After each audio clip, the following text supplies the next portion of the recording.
কুরআনে একমাত্র নারী যার সম্পর্কে বলা হয়েছে তিনি জাহান্নামে প্রবেশ করবেন। সর্বকালের সবচেয়ে খারাপ নারী তিনি। তিনি ছিলেন অত্যন্ত ধনী এবং অত্যন্ত শক্তিশালী, কিন্তু এগুলো তার জন্য যথেষ্ট ছিল না। এই অভিশপ্ত নারীর অবিশ্বাস্য জীবন কাহিনী, যাকে এমনকি শয়তানও ভয় করত। উম্মে জামিলের সংগ্রাম, ইসলামের বিরুদ্ধে অবিশ্বাসের যুগ। আজকের ইসলামের শত্রুদের বোঝার জন্য প্রথমে তাকে বুঝতে হবে। তিনি প্রথম সেই কৌশলগুলো ব্যবহার করেছিলেন যা আজও ইসলামের শত্রুরা ব্যবহার করে। তিনি তার স্বামীকে বিশ্বাস প্রত্যাখ্যান করতে প্ররোচিত করেছিলেন এবং তার ক্ষমতা ব্যবহার করে মুসলিমদের উপর নির্যাতন চালিয়েছিলেন। এমন এক নারীর গল্প, যিনি এতটাই খারাপ ছিলেন যে শয়তানও অবাক হয়ে যেত। কে ছিলেন সেই নারী যাকে আল্লাহ তাআলা কোরআনে অভিশপ্ত হিসেবে উল্লেখ করেছেন, তা কিছুক্ষণের মধ্যেই জানতে চলেছেন। তাই আমাদের সাথেই থাকুন এবং শুনতে থাকুন সেই চাঞ্চল্যকর কাহিনী যা আপনার হৃদয়কে নাড়িয়ে দিবে। উম্মে জামিল জন্মেছিলেন কোরাইশ গোত্রে, মক্কার সবচেয়ে শক্তিশালী গোত্রগুলোর একটি। তার পিতা হাব্বই ববনে উমাইজা ছিলেন মক্কার সম্মানিত নেতাদের একজন। এমন পরিবারে জন্ম নিয়ে তিনি বড় হয়েছিলেন প্রাচুর্য আর মর্যাদার মাঝে, কিন্তু এই উচ্চ মর্যাদা তার অন্তরকে ভালো করেনি। শৈশব থেকেই তিনি ছিলেন উচ্চাভিলাষী, অহংকার এবং ক্রোধে ভরা। অল্প বয়সে তিনি বিবাহ বন্ধনে আবদ্ধ হন আবুল আহাবের সাথে, যিনি ছিলেন আব্দুল মুত্তালিবের পুত্র। আবুল আহাব ছিলেন মক্কার সবচেয়ে ধনী ও ক্ষমতাশালী পুরুষদের একজন।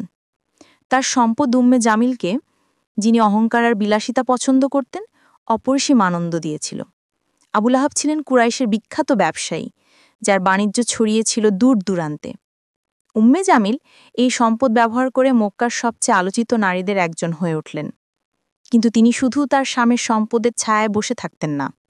তার সবচেয়ে বড় অস্ত্র ছিল তার তীক্ষ্ণ জিহ্বা। তিনি তার চারপাশের নারীদের উপর প্রভাব বিস্তার করতেন, গুজব ছড়াতেন, যাকে ঘৃণা করতেন তার নাম নষ্ট করার চেষ্টা করতেন। এই কাজ তাকে আরও গর্বিত করত।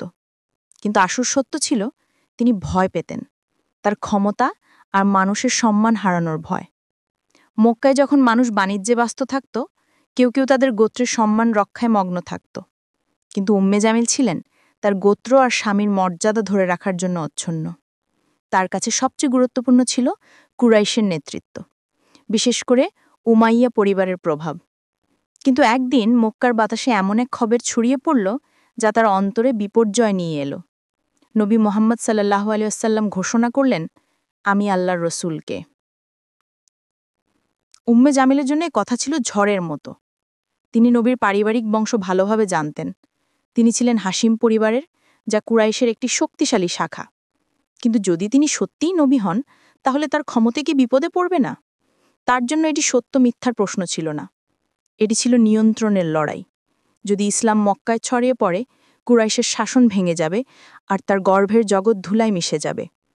তাই তিনি ইসলামের বিরুদ্ধে লড়াইয়ে নেমে পড়লেন প্রথম নারীদের একজন হিসাবে। তার স্বামী আবুল আহাব ইতিমধ্যেই নবীর বিরোধিতা শুরু করেছিলেন, কিন্তু উম্মে জামিল এই ঘৃণাকে আরও তীব্র করলেন। তিনি শুধু ইসলামের বিরুদ্ধে দাঁড়ালেন না, তিনি এটি ধ্বংস করার জন্য সবকিছু করলেন। নবীর সম্মান নষ্ট করতে, মুমিনদের ভয় দেখাতে তিনি তার বিষাক্ত কথা ছড়িয়ে দিতেন। মক্কার শুরুতে, বাড়ির উঠোনে,